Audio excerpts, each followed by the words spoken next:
It's time to talk about the cardigan. I've talked before about this big project I was working on last year, which was a Harry Styles patchwork cardigan. If you don't know what I'm talking about, this cardigan was worn by Harry Styles on February 2020 at the Today Show, and people went bananas for it. Immediately, everybody was copying it and making their own patterns that eventually the designer himself released the pattern for people to make. And of course, I was completely oblivious that any of this was going on. So when a friend commissioned that I make this for her, well, sure, that looks doable. But now that I'm on the other side of this project, I realized that it was actually a great challenge for me to do. I'm proud of how it turned out, especially because when I first bought the yarn, but once it was finally finished, I was like, okay, I get it. I get why everybody loves this. This is actually very cool. Anyway, this video is because I want to walk you through my process of how I made this cardigan following that pattern, especially because even though, like I said, the pattern was free, it's not the most easy to read pattern. It's not a hard project. It's just the instructions can be a little bit hazy, especially if you're a beginner. It does have some missing information in the pattern, or there are things that it assumes that you already know and you might not know if you're a beginner. So I'll give you my tips. Alright then, let's start with the materials. The pattern doesn't specify which yarn was used exactly, nor does it give any brand or colorway other than super chunky weight. So, in interest of budget, I decided to go with Hometown Lion brand yarn, which is acrylic yarn. I think you can use whichever yarn you want as long as it's super bulky or chunky. Hometown comes in 80-yard skeins, which is super close to the 90 meters asked in the pattern, so I went exactly with the same number of balls of yarn that he recommends. 4 for red, 4 for black, 3 for orange, 3 for yellow, 3 for green, and 1 for blue. You will also need 3 iron weight yarn skeins in red, so I used Lion brand yarn's Wool Ease. You will also need 6 black buttons, 2 centimeters. I got 3/4 inch buttons. And as for the knitting needles, it asks for 8 millimeters, 5.5 millimeters, and 4 millimeters.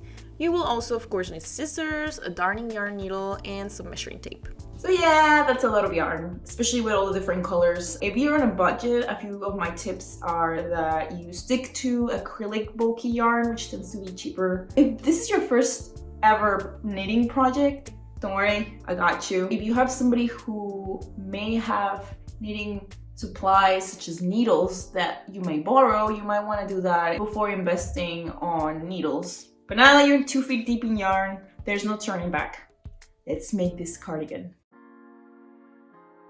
Okay, so if this is the first time that you hear the term gauge or tension, this is very important. The tension or gauge is nothing but a measurement of your stitches on how you knit. This is because when we knit, even if it's the exact same pattern with the exact same needles and the exact same yarn, it will differ from person to person. You want to make sure that you are getting the tension that is being signaled on the pattern so that when you make it, it ends up the same size. Otherwise, you will have a garment that is way bigger or way smaller than it's supposed to be. This is especially important in this specific cardigan because it's made out of squares that are all different stitch patterns, which means your gauge is gonna vary depending on which stitch pattern you're doing. So you want to test each individual square to make sure that they're all measuring the same before you start actually knitting the cardigan. Otherwise, it's all gonna be wonky and weird, different sizes, and it's not gonna work. For this pattern, the gauge is 18 stitches, should measure 14 centimeters, using 8 millimeter needles. But when I did my gauge in some of the different stitches, I had to actually go down a needle size because it was measuring way more than that. It depends on the yarn that you have and the needle that you have and the way that you knit. So make sure to measure. This cardigan is made of 6 different stitch patterns that correspond to a color. I'm going to swatch each one of them for you and recommend that you do this too as you begin making the actual cardigan. With the black yarn, you will make the moss stitch pattern. That's a very easy pattern. You just knit 1, purl 1 on the first row. Then you turn your work around and you're going to do the opposite. Purl 1, knit 1. So you repeat these 2 stitches over and over until you have 14 centimeters. For the yellow double moss stitch, for the first 2 rows, you will knit 1, purl 1, all the way to the end, the same. And then for the 3rd and 4th row, you will purl 1, knit 1, all the way to the end. Then you will repeat these 4 rows over and over until you have 14 centimeters. For the orange yarn, you will just do simple garter stitch, which means you knit every single row.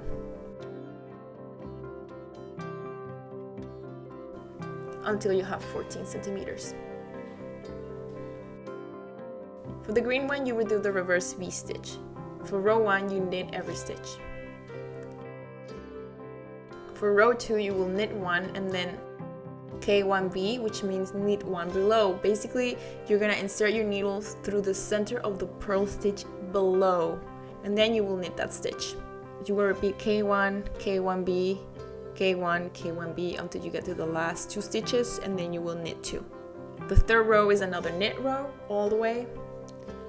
And the 4th row is a little different. It's knit 2 and then K1B, knit 1, and then just repeat K1B, knit 1, K1B, knit 1 until you get to the end of the row. So you will repeat these 4 rows over and over until you get to 14 centimeters. For the red square, you will do a jersey slip stitch. What that means is row 1 is a knit row, just knit every stitch. Row 2 is a purl row, purl every stitch. Row 3 is knit 1, slip 1, and then continue knit 1, slip 1 until the last 2 stitches, where you will knit 2. And then row 4 is purl every stitch. And you will be repeating row 3 with a knit 1, slip 1, and row 4 with a purl all the way until your square measures 14 centimeters. This is the one that was the smallest of all, I think. So again, make sure that all of your squares are 14 by 14 centimeters and that you have the right size needles to make them that size. And finally, the red black jacquard. For this one, you have to follow a color chart. It's very simple. You start to read it from the bottom right where it says 1. So for example, for the first row, you do 1 red, 1 black, 6 red, 1 black, and so on until you get to the end. And then for the second row, since you're gonna turn your work around, now you're gonna start reading from the left to the right. So you do 4 black, 3 red, and so on. So you are gonna go back and forth. It's very easy because you just have to follow the number that it tells you, and you just gotta make sure that you are following the right number. And when you get to number 7, you just start over from 1. But it ends up looking really nice, so just keep going, following the chart until you reach 14 centimeters. If you've never done color stranded method, this is a good project to learn it. You also should not knit very tight because it'll pull the yarn together and then it won't look as nice.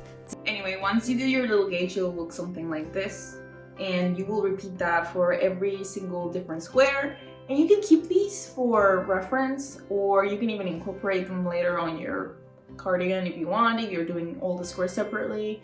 I like to keep them as reference just to make sure that it's measuring, they're all measuring the same. Once you have swatched and figured out your 6 sample squares, we can start knitting the actual cardigan.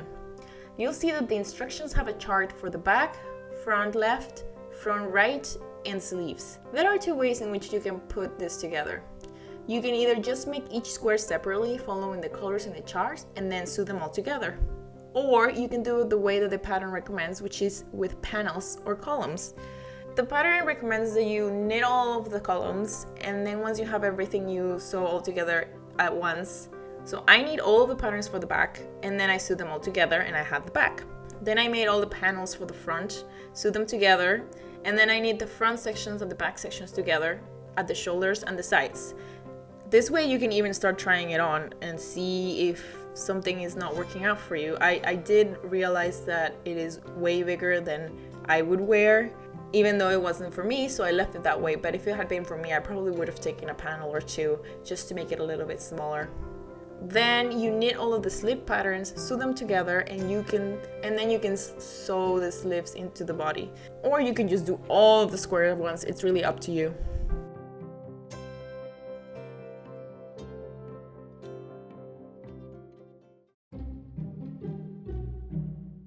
The original pattern asks you to leave all the ends on the front side just hanging in the outside, but I really dislike the look of this and I feel like they would come apart quicker and it's just not a great thing to do.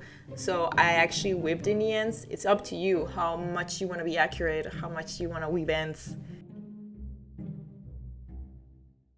Once your cardigan squares are all sewn, you just need to do the ribbing. For the ribbing, you will switch to the iron weight yarn, smaller one, and you will also switch your needles to the smaller needles.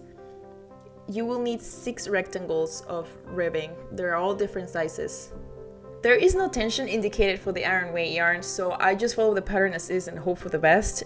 It looked like it turned out fine, but I think the most important thing is just to make sure that they won't be much smaller or more bigger than the actual parts of the cardigan, especially if you remove panels or you do any changes of your own. So finally, I sew those ribbing squares and the buttons onto the cardigan.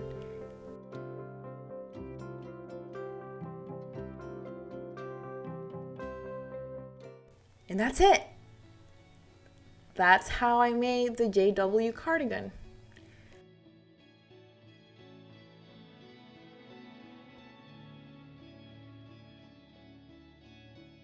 Yeah, so like I said before, this project is a lot, but it's not impossible. I think there are ways that this pattern could be simplified if you are very beginner and you don't want to do all those different stitches. You could just make every square out of garter stitch, which means every stitch is knitted both sides.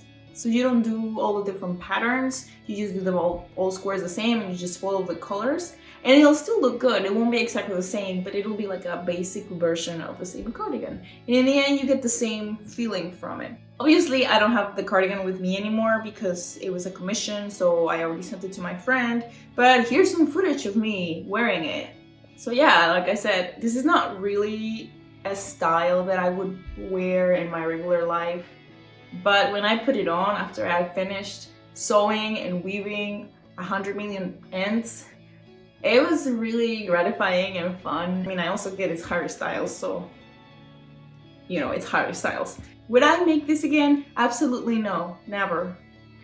I mean, it was just a lot. It was a project to which I went in without really gauging the amount of work that it was gonna take, especially the amount of sewing that it's gonna take. And it's such a big project that it's the kind of thing that you only want to do once. Anyhow, I hope you enjoyed that and that it was useful, or at least that you suffered watching me sew all those squares for a million years. Thank you for watching, and don't forget to subscribe, like, all those things, because that will help me continue making videos. Happy knitting!